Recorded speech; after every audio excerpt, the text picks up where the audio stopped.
Dear friends, நல்லா இருக்கீங்களா? நீண்ட இடைவெளிக்கு பின்பு நம்ம இந்த மீடியாவில் உங்களை சந்திப்பதில் எனக்கு ரொம்ப சந்தோஷம். இந்த நாளில் சமாதானம் எங்கே கிடைக்கும்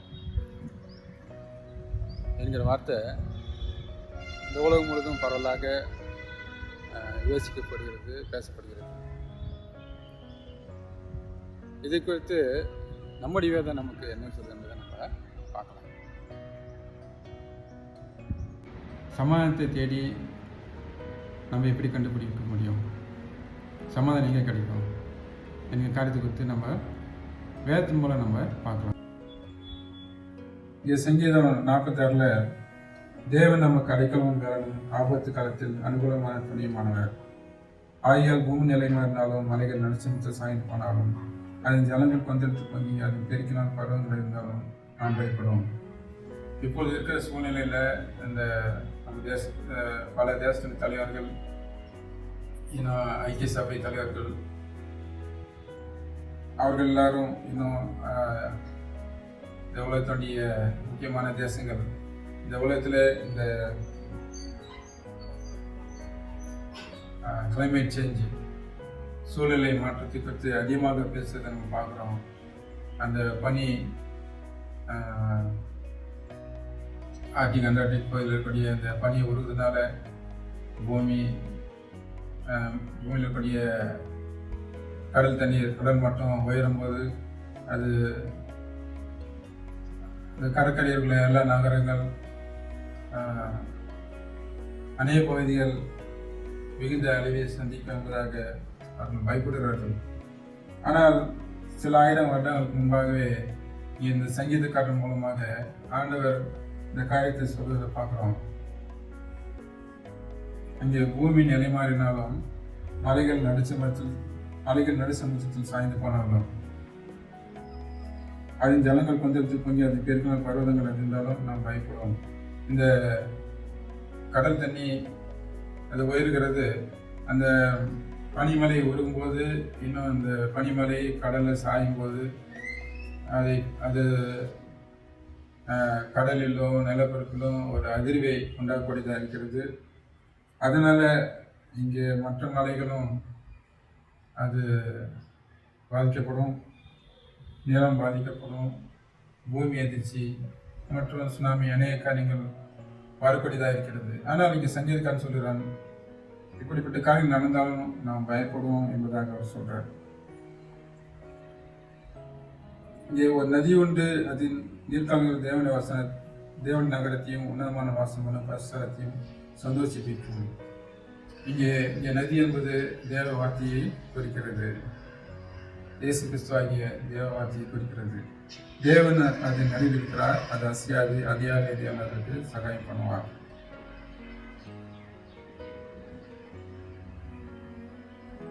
ஆண்டவர் தம்முடைய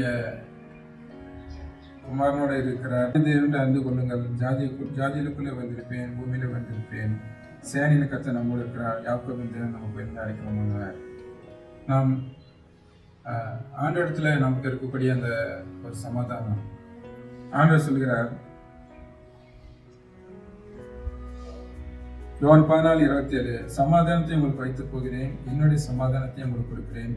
உலகம் கொடுக்கிற பிரகாரம் நான் உங்களுக்கு கொடுக்கறதில்லை. உங்கள் இருதயம் கலங்காமல் பயப்படாமல் இருக்கிறாங்க. இங்கே ஆண்டவர் கொடுக்கக்கூடிய சமாதானம் அது வித்தியாசமானது. அது உலகத்தில் எங்கும் கிடைக்கிற காரியம் அல்ல. அது உலகத்தில் உள்ள சமாதானம் போலவும் இல்லை. இங்கே வேதத்தில் ஒரு வார்த்தை இருக்கிறது. சங்கீதம் 72:3 வசனம், பர்வதங்கள் நியாயத்திற்கு சமாதானத்தை தரும், மேடுகள் நீதியின் வெளியோடு இருக்கும். எப்படி நம்ம ஒரு பர்வதங்கிறது மலை சமாதானத்தை கொடுக்கும். இந்த உலகத்தில் அநேக மக்கள் சந்தோஷத்துக்காகவும் இன்னும் ஒரு நிம்மதிக்காகவும் இதுமான மலை பிரதேசங்கள், இன்னும் காடுகள், இந்த பகுதிகளுக்கு நம்ம போகிறத பார்க்குறோம். ஆனால் அது ஓரளவுக்கு ஒரு நிம்மதியும் சமாதானத்தையும் ஒரு சந்தடி இல்லாத இடத்துல, போக்குவரத்து இல்லாத இடங்கள்ல இருக்கும்போது எந்த பிரச்சனையும் இல்லாத ஒரு இடத்துல இருக்கும்போது சமாதானம் இருக்கும். ஆனால் இது ஆண்டவர் சொல்கிற காரியம், நீங்கள் அமர்ந்திருந்து, இங்கே அமர்ந்திருந்துன்னா நம்ம ஏதோ சும்மா இருந்து எந்த காரியம் செய்யாமல் தியானம் பண்ணுறது அப்படி இல்லை. அதுக்குன்னு ஒரு நேரம் நம்ம வைத்திருப்போம். இல்லை எங்கேயாவது வெளியில் விதமான மலை பிரதேசத்தில் போய் அமைதியாக இருக்கிறது, அப்படிப்பட்ட காரியத்தை நான் சொல்கிறேன். நம் இருதயத்திலே அமைதியாக இருக்கக்கூடிய காரியம், இருதயத்திலே சமாதானம். நம்ம எந்த சூழ்நிலை இருந்தாலும் நம்மை சுற்றி அநேக போராட்டங்கள், சோதனைகள், பிரச்சனைகள் இருந்தாலும் ஆண்டவர் நம்மோடு கூட இருக்கும்போது நமக்கு இருக்கக்கூடிய சமாதானம், தேவனோடு நாம் இருக்கக்கூடிய, தேவனுக்கு நமக்கு இருக்கக்கூடிய ஒரு உறவு, தேவனோடு நமக்கு இருக்கக்கூடிய சமாதானம், நம்முடைய பாவமான காரியங்களிலிருந்து விடுதலை பெற்றுக்கொண்ட ஒரு இருதயம், சுத்தமான இருதயம், நல்ல மனசாட்சி, இவைகள் தான் நமக்கு ஒரு உண்மையான சமாதானத்தை கொடுக்க முடியும். உலகத்துடைய காரியங்கள், பணாசிகள், இச்சைகள், பாவங்கள் மனுஷனுடைய இருதயத்தை கரைப்படுத்தி பொறாமைகள், கோபங்கள், வைராக்கியம், வெறிகள், களியாட்டுகள், அநேக காரியங்கள் மனுஷனுடைய இருதயத்தை நிரப்பி உண்மையிலேயே அவனுக்கு சமாதானத்தை அவனுக்கு எடுத்து போடக்கூடியதாக இருக்கிறது. ஆண்டவர் கொடுக்கக்கூடிய சமாதானம் அது உலகம் கொடுக்க முடியாத ஒரு சமாதானம். பர்வதங்கள் தியானத்துக்கு சமாதானத்தை தரும், மேடுகள் நீதியின் விலை கொடுக்கும். சங்கீதம் 72:3. இங்கே பர்வதம் என்பது சொல்லப்படுகிறது சாதாரண உலகத்துடைய மலைகளை குறித்து சொல்லப்படல. இது கல்வாரி மலையை குறிக்கிறது. இயேசு கிறிஸ்து இந்த உலகத்தில் ஒவ்வொரு மனுஷனுக்காகவும் தன்னுடைய ஜீவனை கொடுத்து, தன்னுடைய ரத்தத்தை சிந்தி ஜீவனை கொடுத்து ரட்சிப்பை சம்பாதித்து சமாதானத்தை கொடுக்கக்கூடிய ஒரு இடத்தை தான் நம்ம பிடிக்கிறது. அந்த பர்வதம் கல்வாரி மலை, அங்கே அந்த சிலுவையில் அறியப்பட்ட இந்த இயேசுவை நோக்கி பார்க்கும்போது அவர்கள் அவரை நோக்கி பார்த்து பிரகாசம் அடைந்தார்கள், அவர்கள் முகங்கள் வைக்கப்படவில்லை என்பதாக சொல்கிறது. இந்த சிலுவை நோக்கி பார்க்கும்போது, சிலுவைனா அந்த அந்த அந்த அடையாளத்தை இல்லை, அந்த சிலுவையில் இருக்கக்கூடிய நமக்காமத்த இயேசு கிறிஸ்துவை, நம்முடைய பாவங்களை சுமந்த இயேசு கிறிஸ்துவை, நம்முடைய பாவத்தின் அகோரமான நிலைமையை சிலுவை காமிக்கிறது. நம்ம இயேசு கிறிஸ்து நமக்காக சாபமானார், நமக்காக பாவமான என்பதாக சொல்கிறது. அந்த சிலுவையை நோக்கி பார்க்கும்போது, சிலுவையில் நமக்காக அறையப்பட்ட இயேசு கிறிஸ்துவை நோக்கி பார்க்கும்போது, அவருடைய பாடுகளை நம்ம யோசித்து பார்க்கும்போது, அங்கே அவர் நமக்காக தம்முடைய ரத்தத்தை சிந்திருக்கிறார், நம்முடைய பாவங்களை சிலுவையில் சுமந்திருக்கிறார், அவருடைய தழும்பலால் குணமாக இருந்ததாக சொல்கிறது. அந்த காரியத்தை நம்ம பார்க்கும்போது நம்முடைய இருதயம் அங்கே சுத்தமாகக்கூடியதாக இருக்கிறது. அவருடைய ரத்தம் நம்முடைய இதயத்தை பரிசுத்தமாக்கக்கூடியதாக இருக்கிறது, நம்முடைய பாவங்களை கழுவக்கூடியதாக இருக்கிறது. இங்கே பழைய ஏற்பாட்டில் என்னாகமும் 24 அதிகாரம்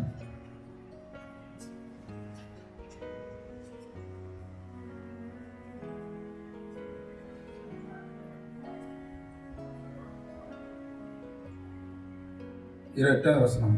அப்பொழுது கர்த்தர் மோசேயை நோக்கி, நீ ஒரு கொள்ளிவாய் சர்ப்பத்தின் உருவத்தை செய்து அதை ஒரு கம்பத்தின் மேல் தூக்கி வை, கடிக்கப்பட்டவன் எவனோ அவன் அதை நோக்கி பார்த்து பிழைப்பான் என்றார். அப்படியே மோசே ஒரு வெண்கல சர்ப்பத்தை உண்டாக்கி அதை ஒரு கம்பத்தின் மேல் தூக்கி வைத்தான். சர்ப்பம் ஒருவனை கடித்த போது அவன் அந்த வெண்கல சர்ப்பத்தை நோக்கி பார்த்து பிழைப்பான். இங்கே பழைய ஏற்பாட்டு காலத்தில் இந்த இயேசு கிறிஸ்துவனுடைய சிலுவைக்கு அடையாளமாக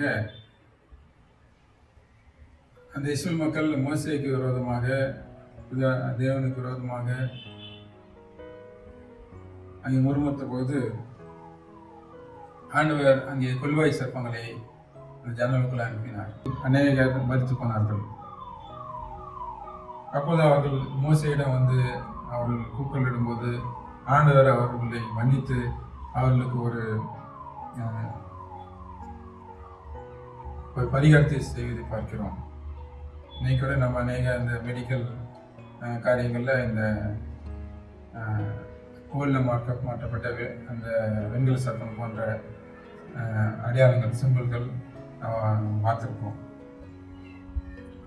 அது அந்த நாட்களிலேயே இந்த காரியங்களை ஆண்டவர் வெளிப்படுத்தியிருந்தார். இதற்கு அடையாளமாகத்தான் இயேசு கிறிஸ்து சிலுவையில் மனுஷனுடைய நித்திய மரணத்தை நிறுத்தும்படியாக, அவனுடைய பாவத்தை நிறுத்தும்படியாக, அவனை சுகமாக்கும்படியாக, அவனை விடுதலை பண்ணும்படியாக சிலுவையிலே நமக்காகவும் இந்த உலகத்தில் ஒருத்தருக்காகவும் நமக்காகவும் அவர் தன்னுடைய ஜீவனை தன்னுடைய சரித்து ஒப்பு கொடுத்தார். எப்படி பழைய ஏற்பாட்டு காலத்தில் அந்த மோசே கோலிலே நிறுத்தின அந்த வெண்கல சர்ப்பத்தை பார்த்த மக்கள் சுகமடைந்தார்களோ, தங்களுடைய மரணத்திலிருந்து விடுதலை பெற்றுக் கொண்டார்களோ, தங்களுடைய வியாதியிலிருந்து, தங்களுடைய அந்த பாம்பியுடைய விஷத்திலிருந்து தாங்கள் சுகம் பெற்றார்களோ, அவ்விதமாக பாவமாகிய விஷத்தில் இருந்து மனுஷன் நித்திய மரணத்திலிருந்து விடுதலை பெற்றுக் கொள்ளும்படியாக ஆண்டவராகிய இயேசு கிறிஸ்து அந்த சிலுவை மரத்திலே அவர் தொங்கினார். அவரை நாம் நோக்கி பார்க்கும்போது நாம் அந்த பாவமன்னிப்பாகிய ரட்சிப்பையும் நம்முடைய பாவத்தின் விடுதலையையும் நாம் அங்கே பெற்றுக்கொள்கிறோம். நித்திய மரணத்திலிருந்து நம்ம விடுதலையாக்கப்படுகிறோம். அந்த அந்த இடத்துல நம்முடைய இருதயம் சுத்தமாக்கப்படுகிறதை நம்ம பார்க்கிறோம். நாம் இந்த காரியங்களை தொடர்ச்சியாக நம்ம வாழ்க்கையில் நாம் அபியாசம் பண்ணும்போது, நம்ம சிலுவை நோக்கி பார்க்கும்போது, நாம் ஒரு நாளும் நம்முடைய இருதயத்தை நாம் சரிப்படுத்திக் கொள்ளும்போது, சிலுவைக்கு முன்பாக அந்த இயேசு கிறிஸ்துவை அந்த சிலுவையிலே நமக்காக அறியப்பட்ட அந்த இயேசுவை நோக்கி பார்க்கும்போது நம்முடைய இதயத்தை அவருடைய ரத்தினால சுத்தம் பண்ணும்படியாக கேட்கும்போது அவர் நம்முடைய இதயத்தை பரிசுத்தப்படுத்துகிறார். அவருடைய ரத்தம் நம்ம இதயத்தை சுத்தப்படுத்தக்கூடியதாக இருக்கிறது. நமக்கு உண்மையான சமாதானம் நமக்கு அது கிடைக்கக்கூடியதாக இருக்கிறது. இந்த உலகத்தில் மலைகள், பர்வதங்கள் ஜனங்களுக்கு சமாதானம் கொடுத்தாலும், அவர்கள் எங்கே போனாலும் அவர்கள் இருதயம் அவங்களோட கூட தான் இருக்கிறது. ஆனால் அந்த இருதயத்தில் உண்மையான சமாதானம், வெளிச்சம், சத்தியம், விடுதலை வரும்போது தான் அது அவனுக்கு ஒரு உண்மையான ஒரு சந்தோஷத்தையும் சமாதானத்தை கொடுக்கக்கூடியதாக இருக்கிறது. அன்பானவர்களே, இந்த சத்தியம் நமக்கு எப்பப்பட்ட காரியம் நமக்கு சொல்லக்கூடியதாக இருக்கிறது. நம்முடைய இடத்துல அந்த உண்மையான சமாதானம் இருக்கிறதா? அந்த மோசேயினுடைய வெண்கல சர்ப்பத்தை பார்த்த மக்கள் சுத்தமாக்கப்பட்டது போல, சுகமாக்கப்பட்டது போல, குணமாக்கப்பட்டது போல, தங்களுடைய மரணத்திலிருந்து விடுதலையாக்கப்பட்டது போல, நாமும் இயேசுவை சிலுவைப்பட்டு இயேசுவை பார்க்கும்போது அந்த பாவத்தின் வியாதியிலிருந்தோ அந்த நம்முடைய நித்திய மரணத்திலும் நம்மை விடுதலையாக்குகிறார். சங்கீதம் 72:3 பர்வதங்கள் தியானத்திற்கு சமாதானத்தை தரும், மேடுகள் நீதியின் வெளியோடு இருக்கும். இங்கே இந்த சங்கீதம் 72 ஒரு ராஜாவை பற்றி சொல்கிறது, பரலோகத்தின் ராஜாவை பற்றி சொல்கிறது, தேவகுமாரனாகிய இயேசு கிறிஸ்துவை பற்றி சொல்கிறது. அவருடைய நாட்களில் பர்வதங்கள் தியானத்துக்கு சமாதானத்தை தரும் என்பதாக, மேடுகள் நீதியின் வெளியோடு இருக்கும் என்பதாக சொல்லப்படுகிறது. இங்கே இயேசு கிறிஸ்து இந்த உலகத்தில் இருந்த நாட்களிலே அவர் சமாதானத்தை பற்றி பேசுகிறவராக இருந்தார். யோவான் 14 அதிகாரம்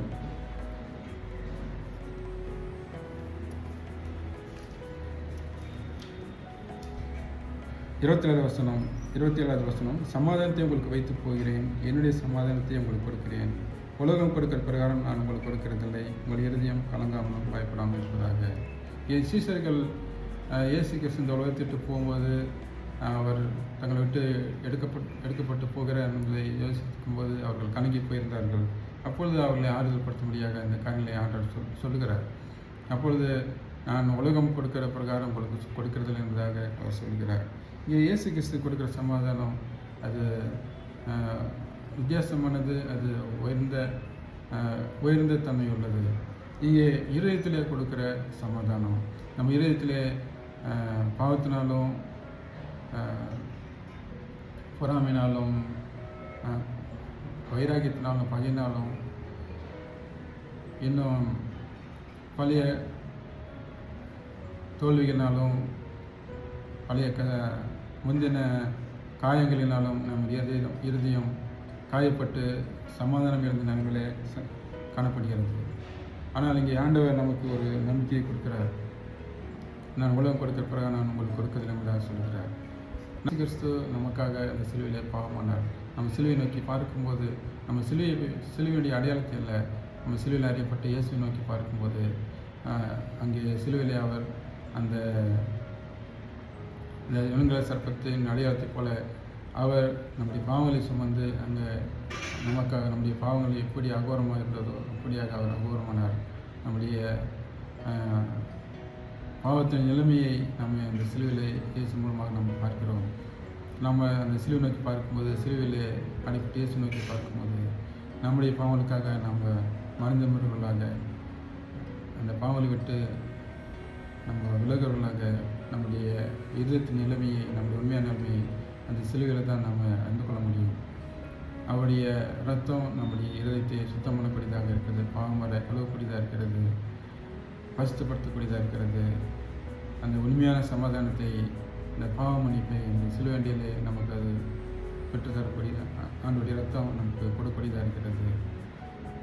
நாம் அவரை நோக்கி பார்க்கும்போது அந்த உண்மையான சமாதானத்தை நம்ம பெற்றுக்கொள்கிறோம்.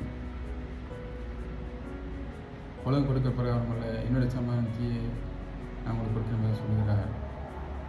என்னிடத்தில் உங்களுக்கு சமாதானம் உண்டு என்பதாக சொல்கிறார். அந்த சமாதானம் இயேசு கிறிஸ்துவில் இருக்கிறது. அவர் மாத்திரமே அந்த உண்மையான சமாதானத்தை நமக்கு கொடுக்க முடியும்.